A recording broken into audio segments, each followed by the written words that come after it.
Thank you again, Simon, for hopping on here with me. Just as we get started, if you don't mind, just kind of sharing a little bit of how you got into coaching and what your current involvement in coaching is right now, just so we can kind of get to know you a little bit better. Yeah, so I'm a strength and conditioning coach, and that's my main background really.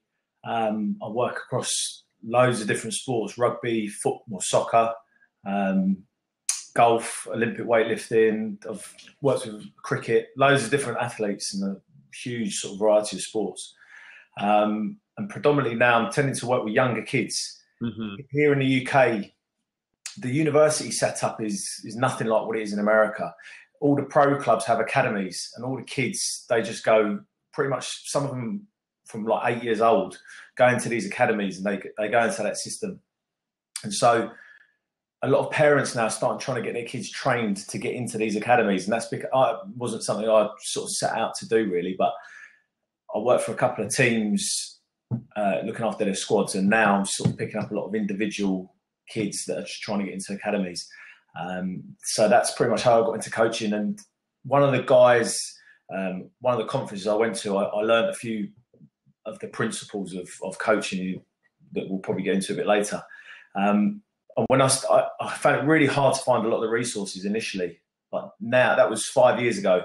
And now when you look and all the different blogs that I was just looking around at your site, there's some fantastic resources and things like that. But when I first started looking, none of these things were there. And now that I've started looking at it, I find that really fascinating. It's really sort of sparked an interest and a sort of bit of a passion for me.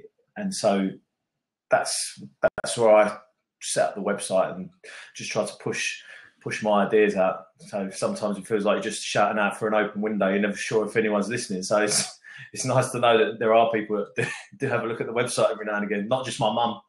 Absolutely. I know the first time that I saw your site was in September when you put out the Coaching Matters and all the different articles. And I burned a few hours just sitting there reading through everything. It was awesome stuff. And like you said, I've greatly benefited from the internet and from everybody sharing, because I know I've learned a lot from other people just being willing to give what they know away. So moving forward then, Simon, since you talking about doing a lot of research, being around coaching for a period of time, what are some things in your mind or in your experience that go ahead and make a great coach?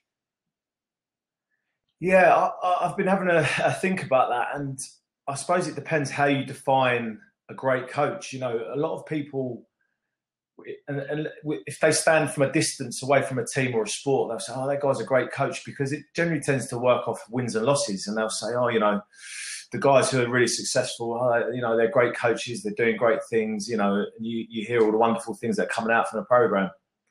And so that tends to be a lot of people's definition. But really, I suppose my definition is what impact you have on the athletes or the people that you work with, and not just in the sport, also in their wider life. And so I think there's so many qualities. I mean, you could list them all off, and there's quite a few different things. But I think there's a quote. I don't know if I've put it on the website, and basically it's coaching is unlocking someone's potential. It's allowing them to be the best they can be to maximize their performance. And so as a coach, I think really you need to be, it's not about you, it's about them. Right? And you need to have that kind of attitude that you're just there to help them and shape them and sort of bounce ideas off. And it's funny because I look at the American model, and I always find it quite interesting because, you have that as a title, don't you, coach? They'll be like first name coach, second name is your surname type thing.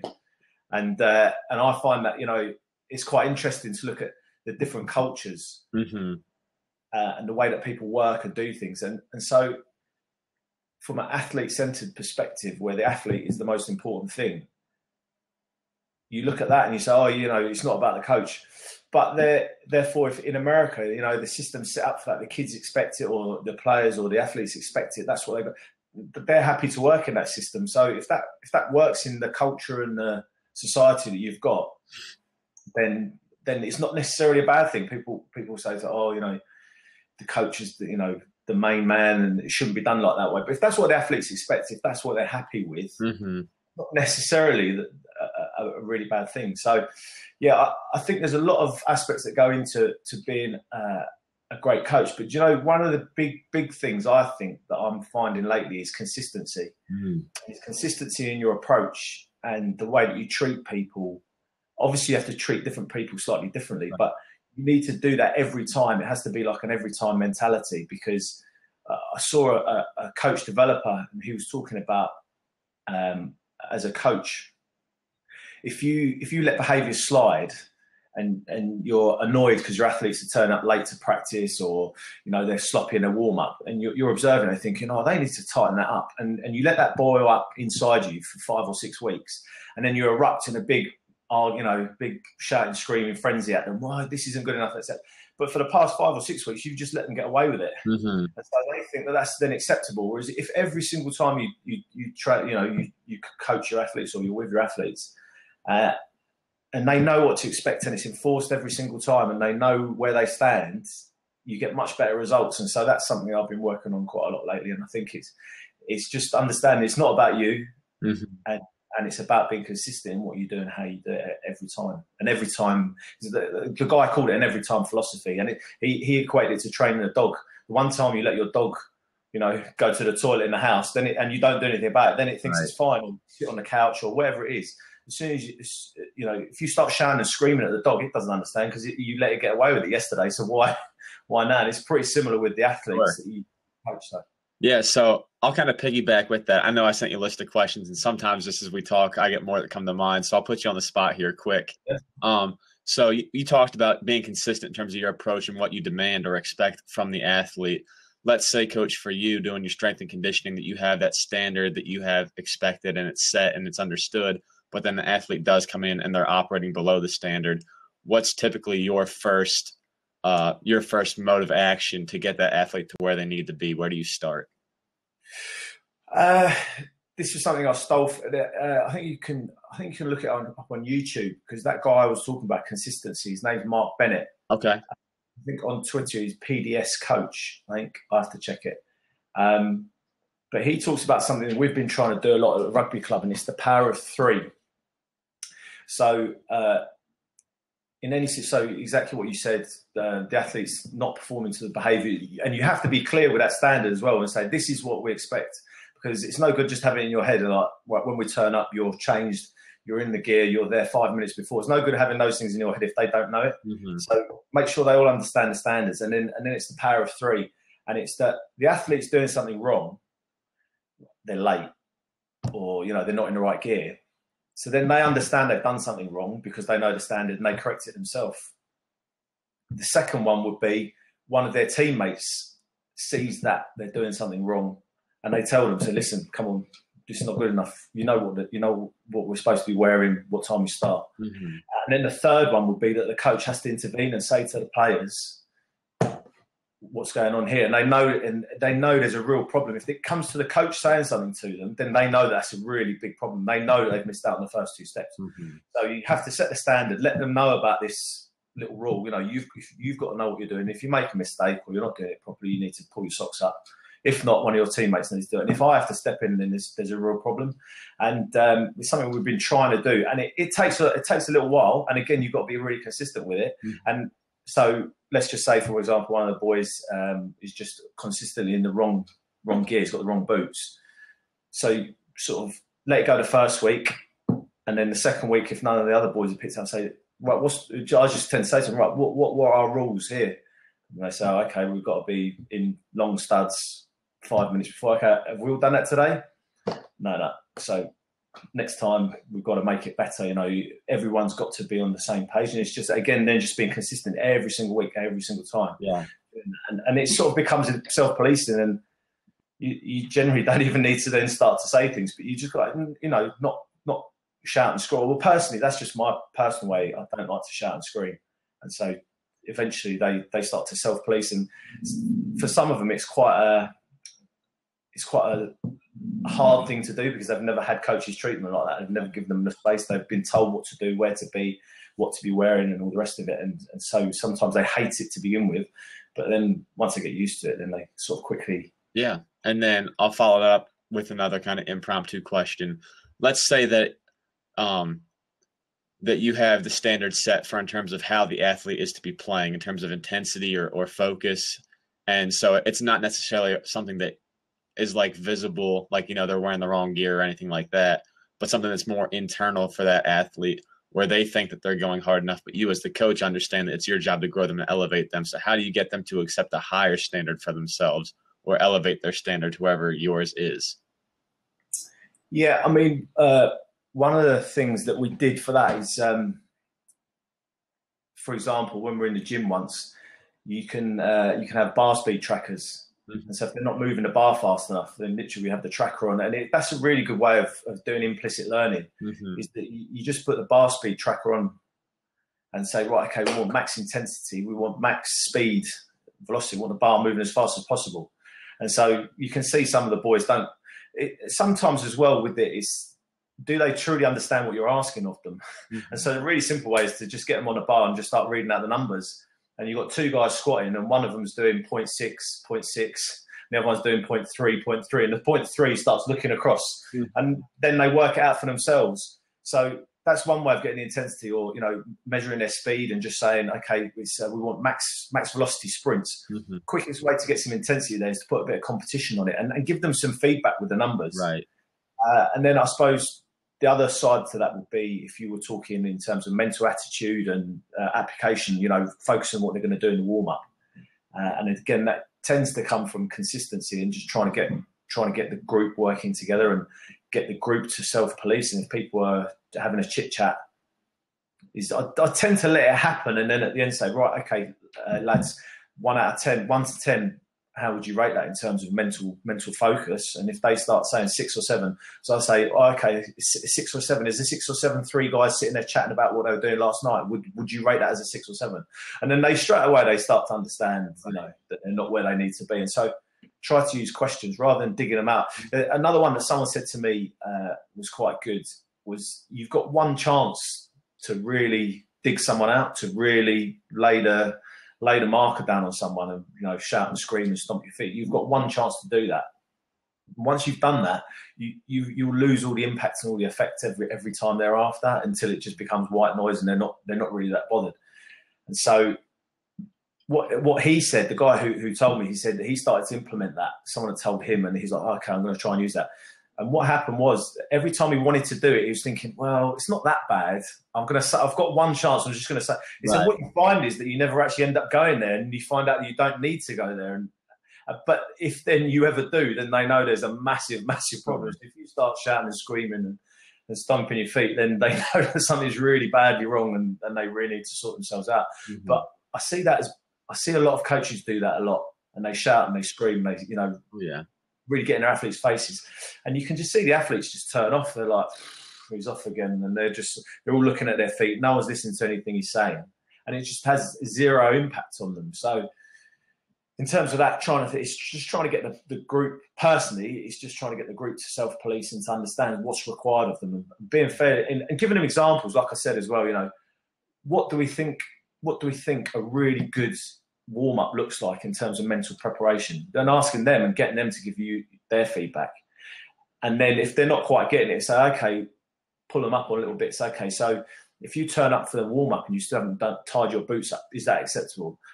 Like, well, no, clearly not. You just start picking up the things they've been doing and just pull it out and just make them understand, and then just be consistent with that every week until and you quite quick. Well, I've been quite fortunate. All the athletes that I work with, quickly they've picked that up. So and so I just kind of want to pair it back to you, what I heard, because I think what you just said was pretty consistent with your philosophy about being athlete centered, to where you are, if a player is not performing well, you don't come at it from an angle of, I'm in charge, they're making me look bad, so I'm going to fix it. You come at it as, maybe they don't understand, right? Or how can I equip them and allow them to self-regulate, self-police, so that I'm not even needed in this situation, which I think is, at least here in America, definitely a counterintuitive approach of a coach. But I think at the end of the day, it's a better one. One of my favorite lines is Coach Anson Durrance, the soccer coach in North Carolina, always says that if you have to scream at players from the sidelines, you haven't coached them. Coaching is all about having an effect. And so I think that's great to hear that there's your approach to it. And I love the idea of giving them pictures and just things that really resonate and help them understand. I think that's fantastic. So I want to keep playing up on the idea then of consistency, because you said that there's a quality that makes a great coach. How is that developed then? For me, let's say as a coach, I want to grow in that area. I want to be more consistent.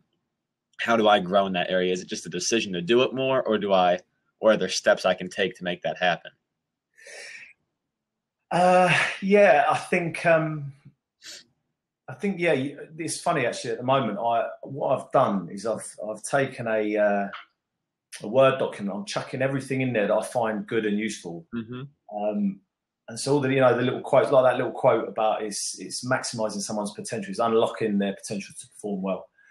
Just taking all these little bits and pieces and throwing them into a Word document and trying to sort of shape a philosophy that can be like a one-pager. And this is the way I coach. It's going to be athlete-centered. Mm-hmm. It's going to be implicit learning, and all these different kinds of things that I sort of believe in. And try every time I try and plan a session, just have that as like a ready reckoner to work from. The principles to lay down when writing sessions. Mm-hmm. And so I think in terms of consistency, it's just understanding what your principles are and what you're about and writing that down, because I think a lot of people, if you ask a lot of people what their philosophy is, they really struggle probably to put it into words. So just that exercise of sitting down with a bit of paper, writing out how am I going to do it. I've got this badly wrong at the moment. I think the document's about 6 or 7 pages. Mm-hmm. I'm going to try and do a blog post and throw out the whole big horrible beast and show people what it looks like as like this big horrible thing, and then hopefully what I sort of shape it down to a one pager, and then just understanding those things so you've got them pretty well locked in your head, and then just try and do it. And look, I get it badly wrong a lot. I love talking. I love the sound of my own voice, and we'll talk for ages and ages. If I had an athlete there, my natural instinct would be just to talk at them. Mm-hmm. And so I still get that wrong to this day. I believe in athlete-centered and implicit learning, but then it's funny you say, because the athletes don't listen. And I had a really good example the other day. On Friday, I was testing some of the netball athletes, and they were doing a running test, aerobic and running test. And one of the girls was on the last part of the test. She's done really, really well. And I was questioning them all afterwards to say what went well, what didn't go so well, so what did they find easy, what was so good. We've been doing a lot of speed mechanics and a lot of change of direction mechanics. So I wanted to see if they thought that was an important part of the test. And I was saying to them, so what went well? And yeah, I really noticed when we were changing direction, it was much easier now that I was like, okay, good. What else? And I wanted them to talk about the first 2 steps powering off the line. Right. And when the girl had been on her final bit of the test, I was screaming, shout, come on, first 2 steps. And I was doing all the things that I shouldn't do. She just shut up, let her get on with it.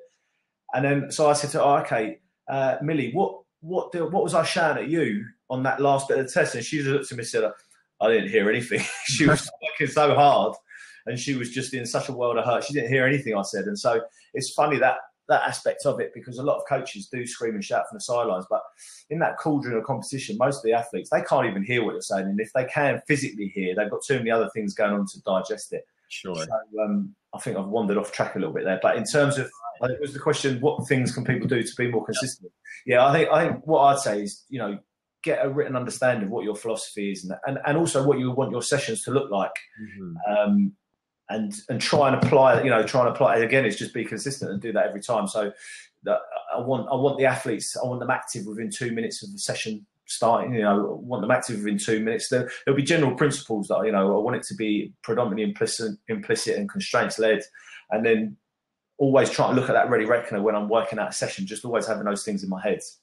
Yeah, the power of 3. There's just a couple of things that we're working on with different teams. Like, so the girls at the netball, they're fantastic. They're really self-police really, really well. They're very disciplined. They just get on with things. With the rugby boys now, we're having to work a lot more on this power of 3. We spend a lot more time on that than I had to with the netball girls. So it's maybe picking out 1 or possibly 2 things you really want to work on, and then just hammering that home every session.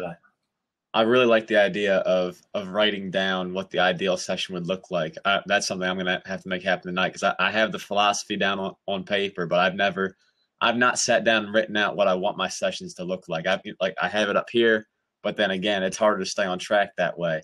So I appreciate you sharing that with me. I'm definitely stealing that from this one.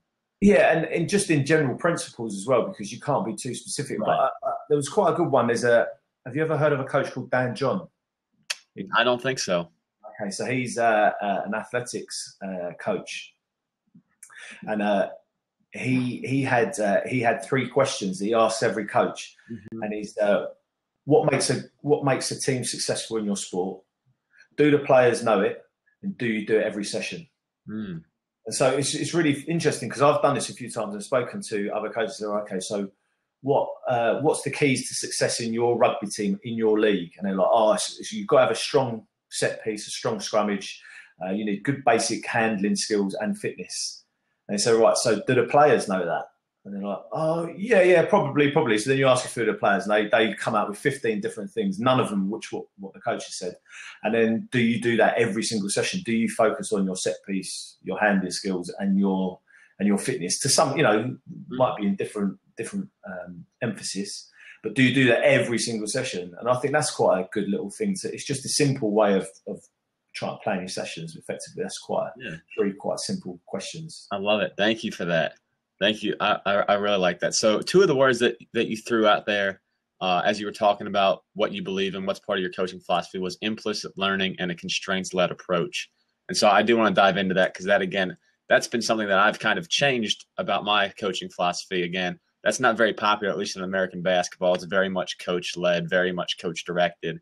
That's what I grew up with. That's how I was taught to coach. And so now I've been, shifting and changing my coaching philosophy towards more of that direction. And so if you could just briefly describe implicit learning and a constraints-led approach, and then give a few examples of what that looks like in your sessions, I think that'd be really helpful. Okay. So there's 2 types of learning, implicit and explicit. And the implicit learning is more of the unwritten, not unwritten, but unsaid type of learning. And that tends to be just learning by doing somehow, some way. The explicit learning would be the coach telling the athlete exactly what they want them to do. So if they're taking a basketball free throw, I want you to set up with your shoulders square, square or slightly offset. I want your hands in this kind of position. I want you to extend the wrist, arm, and shoulder, and follow through with your shot, etc. And the implicit way would be to set up some sort of constraints on the session which create the behaviour you want without having to tell them. And so that's important because humans can only sort of assimilate and well, according to the research, it's not definite, but sort of 3 to 5 pieces of information at any one time.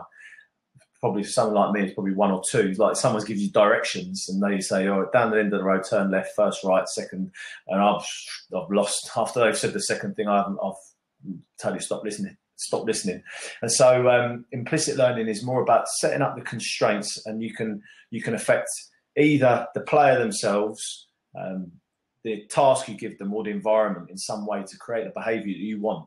And they don't have any explicit rules and explicit pieces of information that can overload them and cause them to make a mistake. And it was quite a good example. My nephew's an Olympic weightlifter, and we went to the Olympics in 2012 when it was here in London. Yeah, and we went to watch the heavyweight session.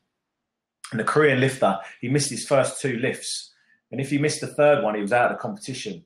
And so when he missed the first lift, you could see on the television his coach like screaming and shouting in his ear.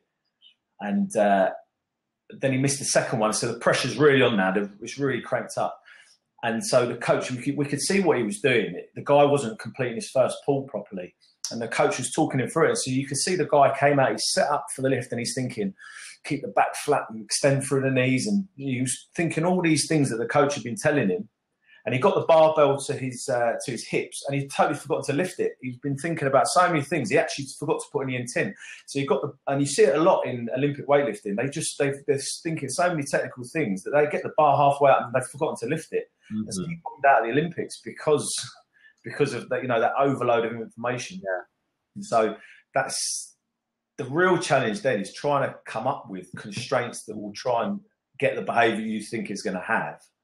And then understanding that constraint will work well for one person might not work well for the other person, or between different teams. It's been quite interesting working with girls versus boys. So I work with the netball team now, and all the girls on there, operate in a totally different way from the boys. And it's been a real eye-opener. And I think that's the thing that sometimes gets missed is that a lot of these are principles. So it's implicit learning, it's constraints there.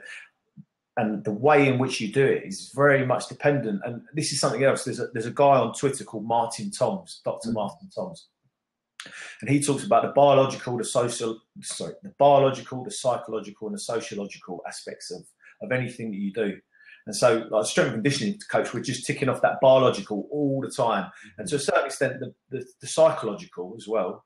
But very rarely the sociological is how people interacting, and how does a rugby team sociologically, what's the social rules of a rugby team versus a football team or a netball team, boys versus girls, and all those sorts of things. So I think that's where it really gets interesting. And sometimes you think, oh, okay, I'll set this constraint on the game and it will have that effect. So in rugby, we want people to tend to want to use as much of the pitch as possible. We talk about creating width, because when you create width, it stretches out the defences and you create to sort of get through.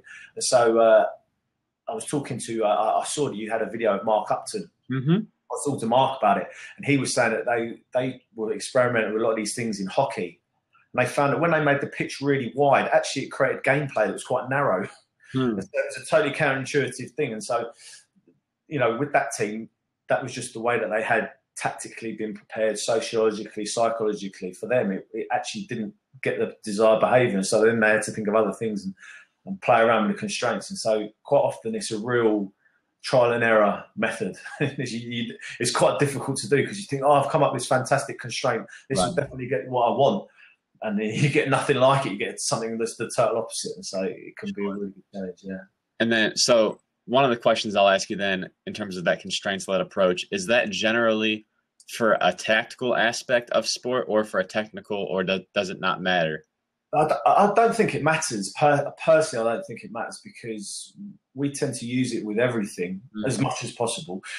But then I suppose then you come into where you've got a time constraint, or we just need to get this done. So someone's not doing something properly. Much better to again be consistent with the attitude. But sometimes it was just like, that's wrong. You need to do this. And so the other side of it is the sociological side of it, where exactly like you said, in the UK, it's very much the same. It's very coach-led, very militarist. Sometimes can be very militaristic. You do this, you do that, etc.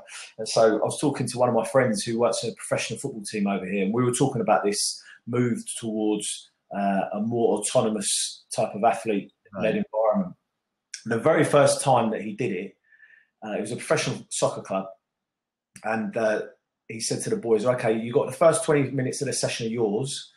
There's some cones, some balls, just have you can do whatever you want. If the wingers want to practice crossing, or the strikers can practice shooting against, it's up to you. You've got 20 minutes, you can do what you want. And the feedback he got from that was that they thought he was just being lazy. He hadn't set the session up, and he was just trying to buy some time. Right. And they were so used to being told what to do, all the kit being laid out, everything being, they're professional athletes. This is the way they've been coached for 15 to 20 years. And so it was really interesting going through that so then we sort of scaled it right back down to 5 minutes. So we were just he's a very good friend of mine. We were having a chat.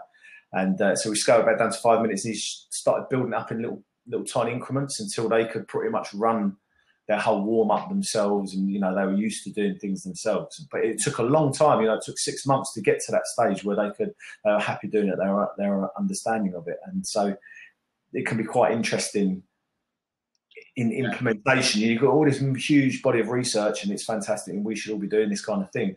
But if you've got athletes that have spent 15, possibly more years, if they've been playing football since 8 and everything's been done a certain way, to try and radically change that behaviour. You've got to be very careful about how you do that. You can't just go in and change, turn the world on its head for those athletes. Sure. It can be just too much of a... Yeah. So in whatever field you choose, whether it be a sport, whether it be weightlifting, strength and conditioning, can you just give a few examples of different constraints that you use in order to teach techniques? Yeah. The one that really springs to mind is when athletes are learning to squat. Mm-hmm. Quite often they've got really bad balance, and so a lot of athletes struggle to get full depth in a squat. So it's just like a basic fundamental movement skill. And so 9 times out of 10, what we'll do is just get them to sit against the wall or hold onto someone's hand, and they can get full depth. So it's like you haven't got poor flexibility, you've got bad balance. Mm-hmm. So what we do is we make them squat facing a wall.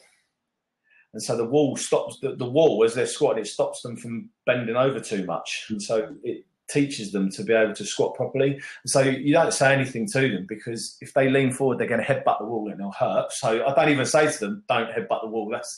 You don't even need to say that. So it's just, get them to squat. And what happens is they fall over. So why do you think you fell over? I was like, oh, it was balance. I was like, okay, so balance is the limiting factor, not mobility. Mm-hmm. So there's things that you can do like that.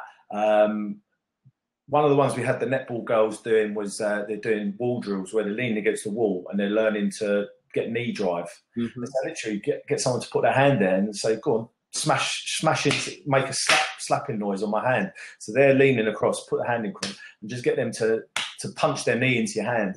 And you can give them all sorts of different cues for that, like make it loud, or again when they're sprinting, I want to hear that foot punch the floor, So it's an external cue as opposed to an internal. Don't think about what your foot's doing. Just make a good punch on the floor, smash my hands, squat facing the wall. So there's a lot of different constraints that we use from strength and conditioning perspective. And it's something, like I said, I struggle with because I love talking. And right. My natural thing is just to keep talking at someone. But they're trying to do something quite complex and difficult. They're learning a new skill. If they've never squatted before or done the sprint drills, it's a new thing. And they don't want me yapping away in their ear while they're doing it. Right. So give them one thing to do and let them get on with it.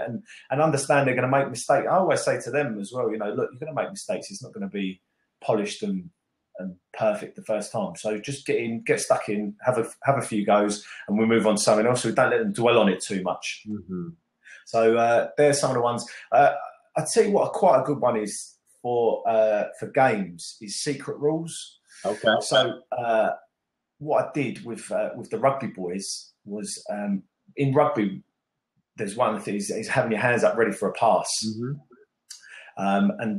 And having the ball in two hands makes it much easier to pass and do various things. So one of the things that you can do in rugby, there's a bit of an argument about it, but you should always carry the ball in two hands before you pass. Mm-hmm. There's a bit of an argument because people can now do one-handed pass and stuff. But anyway, what I did was I said, we're going to play a game of rugby. The rules are this. You reeled off the rules. I said, and there's a secret rule as well. You've got to work it out. And basically, every time they ran with the ball in one hand, I blew it up and had a turnover. So they had to work out what the secret rule was. And eventually, they all sussed it out. It was if you're not carrying the ball in two hands, then you're going to get turned over. And they worked it out, and they're telling each other. And if the other team haven't worked it out, and you've got a competitive advantage. So there's a bit of competition in it. They're trying to work it out. And when we did that took them 17. I timed it. It took them 17 minutes to work out what the secret rule was. It was really simple, really like bog standard simple. It's something that you get the 8-year-olds doing when they first start playing rugby. Right. And then we did it, and we carried on doing it and carried on with different rules. And by the end, like we were doing really quite bizarre ones. Like you can't run for more than 2 seconds with the ball, or like me counting to 1, 2. And they worked that out in 3 minutes. They worked that one out because they're now problem solving. They're trying to, and what actually it does is it makes them change their behaviour, because the next time we come into the game, they automatically, if you do it consistently, they're carrying the ball in two hands because they're expecting to get blown up if they haven't got the ball in two hands. So it's rather than the coach saying, you've got to carry the ball in two hands, carry it and shouting and screaming, ball in two hands, they can't hear you, they're not listening.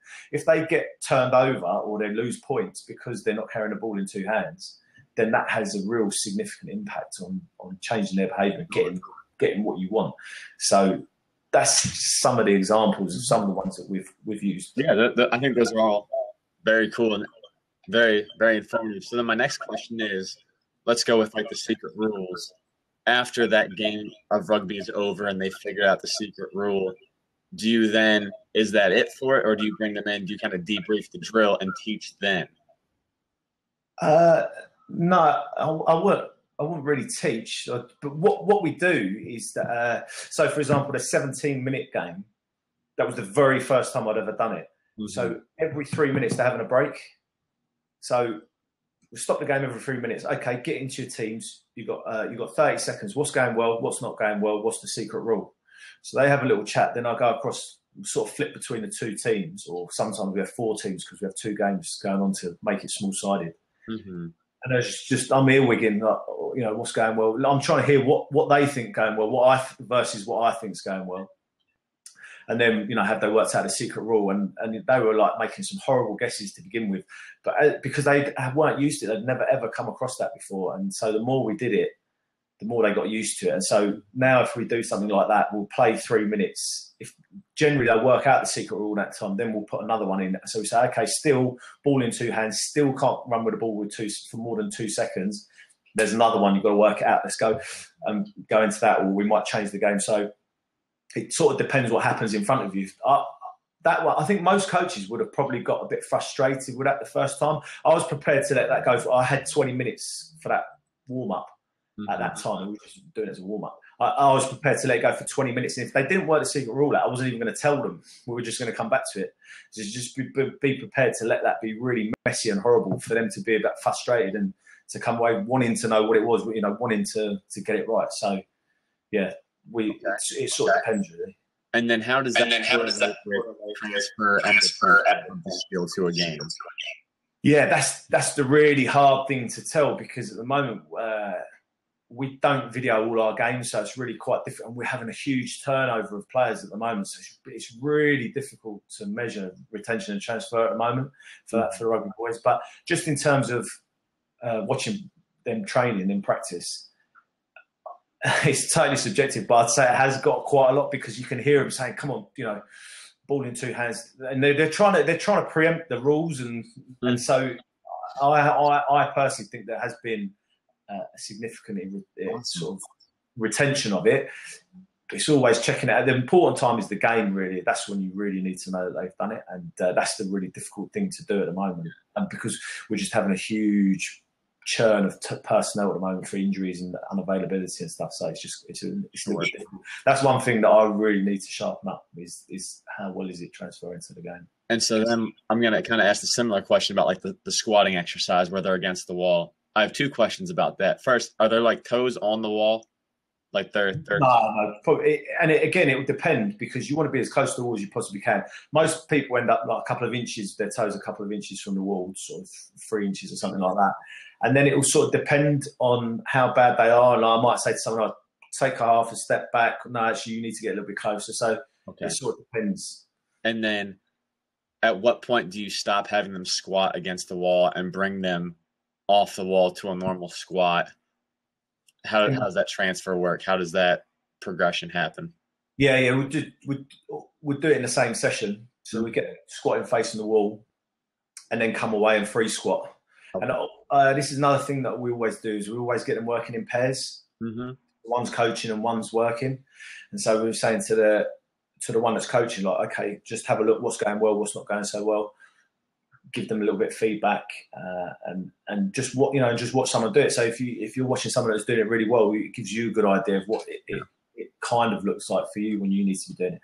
So we tend to pair them up, and they'll wall squat and come away from the wall, and then just free squat. So we do that. We'll do that interchange. So you'll do 10 wall squat, 10 free squat, some lunges, press up, back to the wall squat, free squat, press up.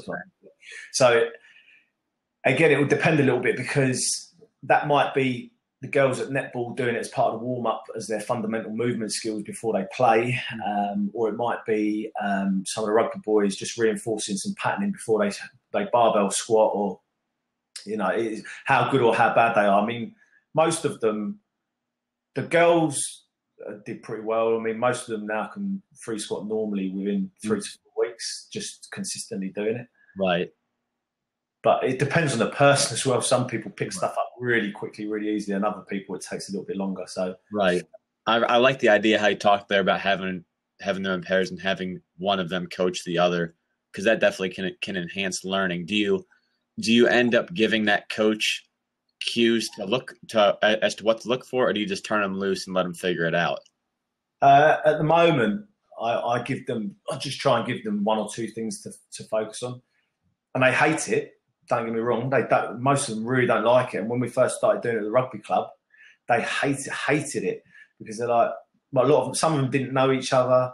Some of them were more junior, so it might end up that if you've got 2 guys in the same position, they're working together because they're in the same position, like they're both like a fullback or something. Yeah. But one's been at the club 10 years and one's been there 2 weeks. And so when the one that's been there 10 years is doing whatever drill it is, the one that's been there 2 weeks is sitting there, he's got to say, yeah, your feet are popping off the floor, your back's a mess. And, and it's pretty horrible for them to do that. And so, again, that was quite a big learning for me. And it's just about getting that message across to them that all of this is about making you better. Mm-hmm. It's making you a better player, by watching someone else do it and trying to work it out in your head. And also, when someone's telling you your feet are popping off the floor, they're trying to help you. They're not just criticising you for no reason. It's right. We're trying to make you a better player. It's all to make you better at what you do. And so once they get used to that, then they quite enjoy it. And so it'll be just simple things. So we might just say when they're doing the wall squat, feet must stay flat on the floor, and we want your knees in line with the toes. And pretty much just leave it at that until they can get that. And then we, as they nail simple things down. And so we'll just say, okay, when you squat and face the wall, get as low as you can without falling over, feet flat on the floor, leave it at that. And so then they'll be I'll be walking up and down the line, and one of the girls, her heels will be popping right off the floor. Right. So I won't say anything to her. I'll just go to the girl who's supposed to be the coach and say, is that good or bad? Say, oh yeah, her feet are popping off the floor. Tell her, get it sorted. And so it's a bit of a learning curve for them, but that was a big learning curve for me because absolutely. And I made a mistake there. How much planning then on your end goes into these sessions? Because I think that's probably a misconception that someone would think that since you are like athlete centered and since you do all these things to have the athletes take responsibility, that you don't have to do a lot of work. But I'm sure it's the very opposite, because you have to do a lot of planning to create those environments, correct? Yeah, massively. It's horrific. It's so much harder to do it that way, because I mean, I have like a little network of peers that I speak to. I've got a few mentors as well that I speak to who help me out with stuff, and we're just constantly talking about. Again, when I first started learning about constraints-based coaching and all these different things, people would talk about all those massive principles, but I never ever saw a practical example of it. So it was, set them movement puzzles, give them challenges to work out, and all this kind of thing. So, well, like what? What is that? So, but so now that I've been doing it a little while, you have the global principle. So if someone's squatting and falling forward, stick them in front of the wall, and they can't fall forward because they'll headbutt the wall, or set up some weight plates if their knees are falling in. Set up some weight plates that they need to touch as they're squatting down, so their knees are, or wrap a rubber band around their knees and make sure they've got some tension through the band. And so once you've been doing that for a little while, then you start to work things out, and you have the same basic challenge, but some people will need it framed in different words or a different way. Like the weight plates might not work for one player, but putting a rubber band on immediately. And it's really funny actually that watching different players totally react differently to different cues or different constraints. Some constraints work really well for some and not for others, and it's just trying to work people out what works for them and what doesn't. But pretty much most of them work for most people. Most constraints will work for most people. So it's really hard though. It's really hard to think. And like I say as well, sometimes you're stepping into the unknown, because like we're doing that secret rule. I had no idea about how that was going to go.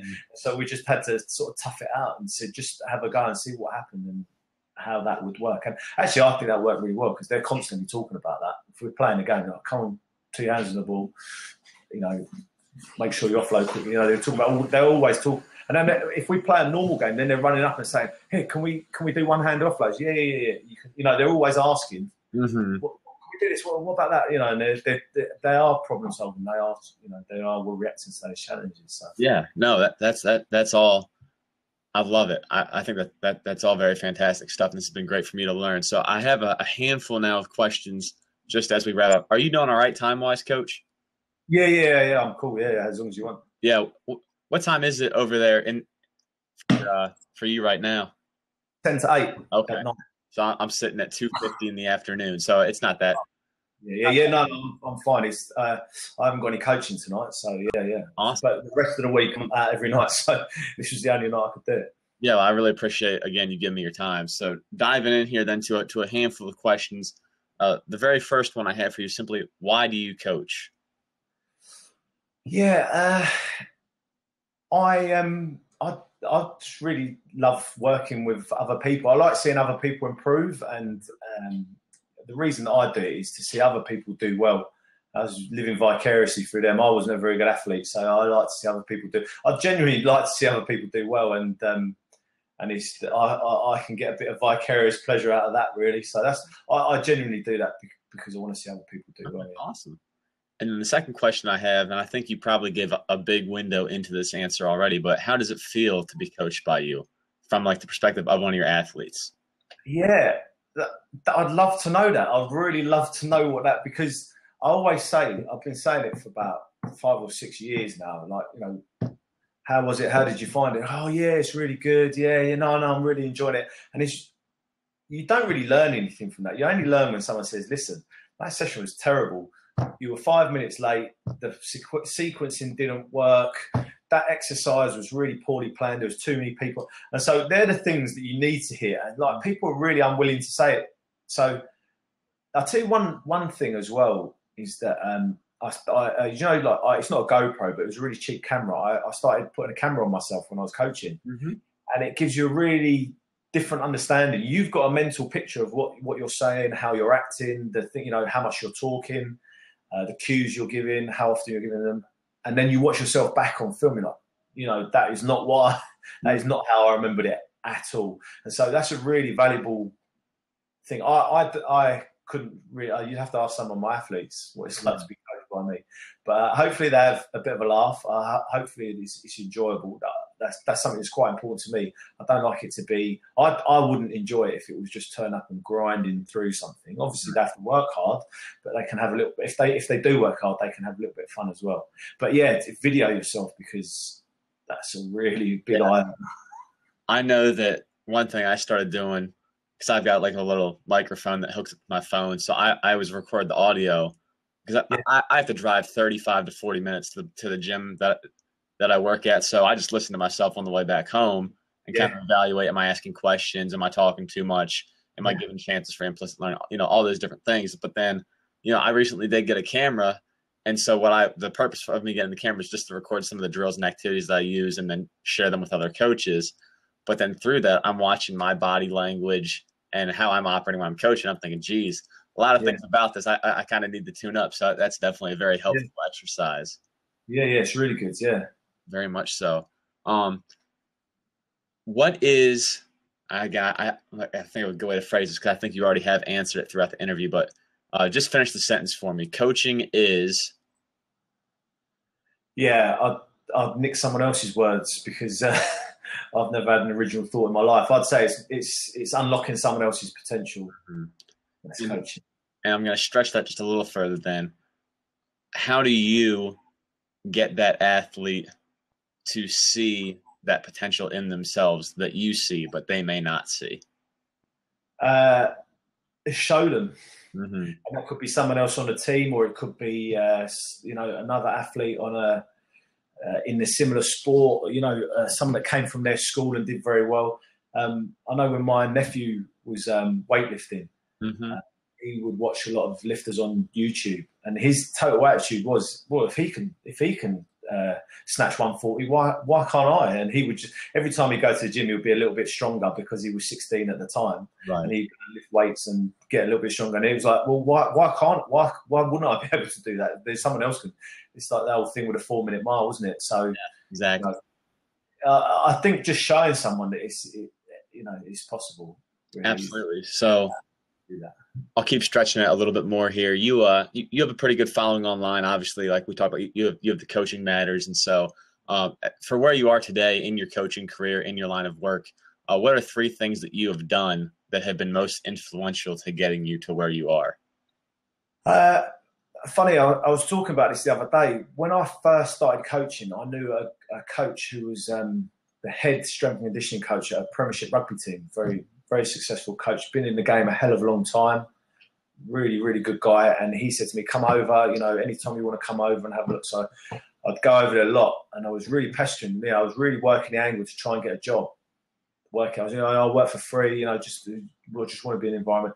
And he said, he said to me, listen, don't waste your time here. He said, go down to your local club, the lowest level rugby club you can find, get in there and get coaching and just make as many mistakes as you can and work your way up the ladder.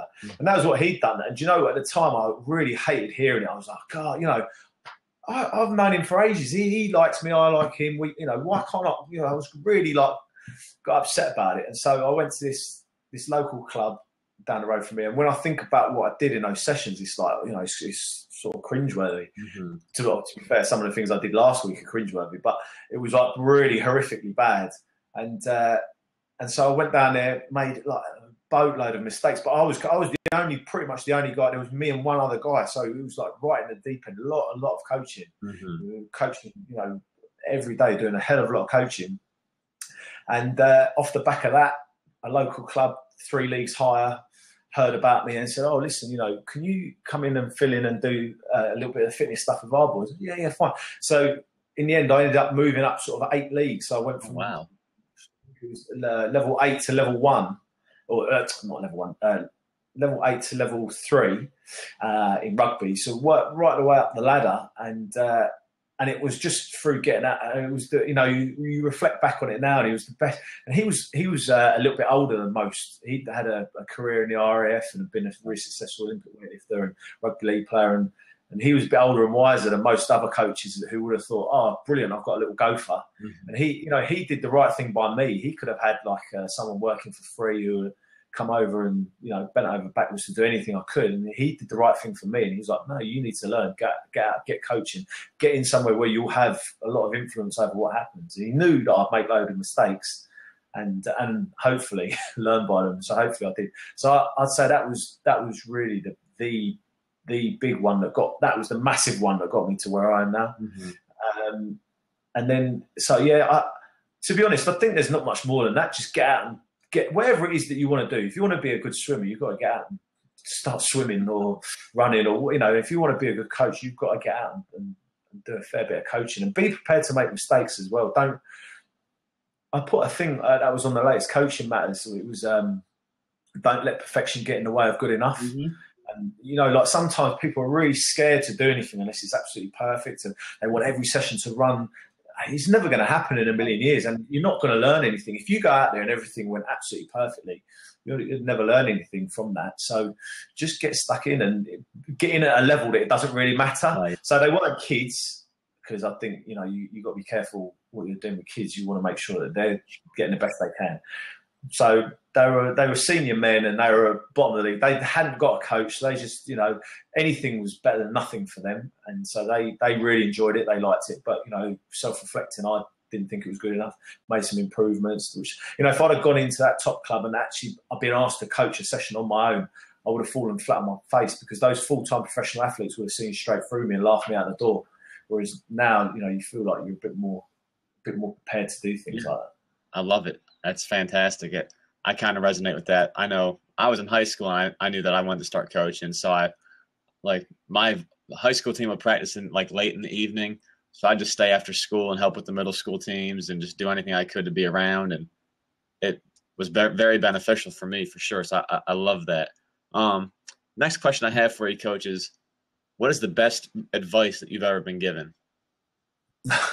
That get out and get coached. You know, don't try and jump in at the top. You need to start at the bottom and work your way up. Yep. You know, and earn your stripes. And I think there's a lot of.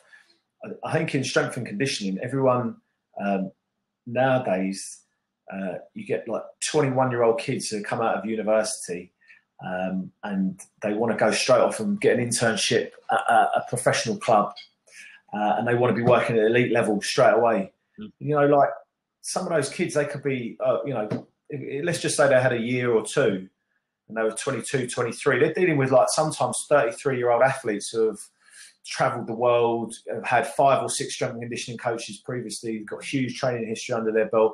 You know, they've won World Cups. They, you know, you know, and it's the arrogance and of youth, isn't it? I suppose, but I think, yeah, you've got to get out and make mistakes, and you've got to earn your way up to working at the top, and that's a really good way of doing it. Absolutely. So I think that goes in with what I was saying before about, you know, making it to where you go. So that's definitely the best bit of advice I've ever had. Awesome. If you could go back and talk to that, you like when you were first coaching the first team you ever had, if you could go back now knowing what you already know, what would you do differently? What if I could tell myself? Yep. Go and pull myself to one side and say, do this. Yep. I wouldn't, because that's how I've learned. That's the journey that's taken me to where I am today. So if I turned up at that rugby club, I'd have to go into the bar and have a drink, and I would be too embarrassed to watch myself coaching. And equally, I wouldn't want to get in the way of my own learning. Mm-hmm. I wouldn't want to be telling me, oh, you don't want to be doing like that, you want to be doing like this. Because, to a certain extent, I probably wouldn't have listened anyway at that stage, because, it's the old, the Dunning-Kruger effect, or Kruger-Dunning effect, whichever way it is. It's the stupid don't know how I was too stupid to know how stupid I was. Mm-hmm. So now, a little bit of knowledge, I realised that I don't know anything at all, and I don't know what I'm doing. I'm just having a go at stuff and hoping it will work out right. And so that was part of the learning process for me. So I wouldn't change anything at all. No, that's awesome. I wouldn't want to watch it again. That is awesome. So, and the next question I have, and again, we probably have hit on this a little bit, but I'll just reframe the question a little. If you were to take over a brand new team tomorrow, what would the first three things that you're going to do with that team to establish your standard, to establish your culture, to do things the way that you want? What's the first three things that you're going to make sure you do in your first session or your first meeting? In the first meeting, I'll just be asking a lot of questions. Mm-hmm. I'd be trying to draw out of them what they've been doing. And one of the big things that I think a lot of coaches do wrong when they go into a new team or a new environment is they just try and change everything to be the way that they like to do things. Mm-hmm. A good example is the team that I'm coaching at the moment in rugby. That they, as a coaching team, it is very, very explicit. It's not very constraints led. There's, from the way that I like to coach, it's not really been done like that for the past however many years. Mm-hmm. So I was really mindful of going in there this year and just changing everything and making it all totally different from what they've done before. And so it was trying to just do little things to try and lead them to, like the secret rule, mm-hmm. or just introducing them to that power of three and trying to be consistent with it. And so it's trying not to do too much. So the first thing I would do is to find out what they've been doing and what they think's gone well, what they think hasn't gone so well. What would they improve? I'd probably try and ask a lot of questions and try and get them to set the standards, what they think is acceptable, and hold them to those standards. If they decide it's unacceptable for lads to be talking when they're warming up, it was just something that our group decided at one point, because too many conversations going on and people weren't concentrating on what they're doing. What can you do then? Do you think that's acceptable? No. What can you do? Right, we won't talk in the warm-up. Done. Right, okay. So if everyone talks, what are you going to do? What are the consequences going to be? And so that's quite a good one as well. We have consequences for things, and I always try and make sure. One of the things I always say is, okay, someone violates the rules. What's the consequence? 10 press-ups. Boring. Next. Come on, you can do better. Because I don't want fitness to be a punishment. Mm-hmm. And it's boring. And so there's an element that throws it back on the group then. What are you going to do?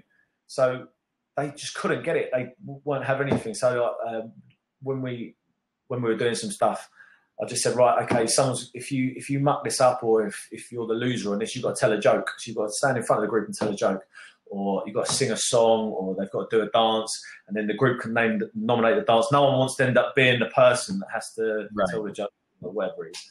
And so they're getting quite creative with that now, and they're quite enjoying that. And it's just another way. So there is a consequence. You don't want to be the one that gets called out and has to stand up in front of everyone and tell a joke. But when they do, they have a bit of a laugh, and it cracks everyone up and sort of brings them together a little bit. And so it's not just like some horrible, boring, and then they're seeing press-ups as being punishment. So any kind of physical activity then becomes punishment. So we're trying to do stuff like that. So I think if I went into a new team or a new environment, it'd be trying to get them to do more of what more of what's made them successful, more of what's gone well for them, and trying to eliminate or minimise the bad things that they do. And who's going to know that better than them? Yep. They're the ones that will know that, and so it's drawn out of them. And it's the same thing as well with the when they're playing the game. Is it just cracks me up because like I already said, they can't hear you. And if they can hear you, they can't digest it. But at the end of the day, they're the ones that are on the pitch that have got to make the decisions. And so as much of the training should be about that. And so now I taught them the warm. They didn't really know how to read to what I would call acceptable standards. So that, going back to that, we did sort of actively teach that, albeit constraints led, implicit, etc. But I said to them, listen, we'll change the warm up. We'll start doing more fun things if you show me that you can do this properly. So we set the standards. So what would we call that as being acceptable? Right. So no talking. Everything's done properly. The exercises are done to the correct standard, and they're done in the right order, etc. So we did a test. I said, okay, next Thursday you're going to warm yourselves up. And so I just walked off, but I didn't tell them, but I videoed it, and I could see them doing it. Mm-hmm. And then I came back and said, was it acceptable? They're like, yeah, it was. And then I watched it back on video, and it was pretty good. And so now they warm themselves up. But the important thing is, because they spend so much time away from me, they're doing a lot of their, because they're not full-time professional, they're only semi-professional. Mm-hmm. They do a lot of their work away from me, so I need to know that they can do it. When I'm not standing over their shoulder, looking at them, making sure they're doing it properly, they know what that standard is, and it's just trying to get them to adhere to that standard. So that's the really important thing. They're the ones that have got to do it. And if I have to be there standing over their shoulder to make them do it, then it's not going to work very well for very long. Right. So try and make them come to that, make them want to do it effectively. Absolutely. Well, that is all the questions I had for you, Coach. I'm very thankful for you giving me your time. I will, again, I'll send a copy of this over to you so you can have it and use it for whatever you need to use it for, would like to use it for.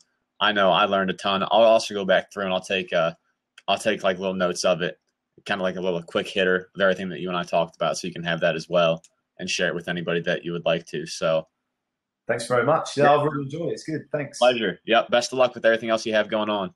You too. Yep. Take care. Thanks, John.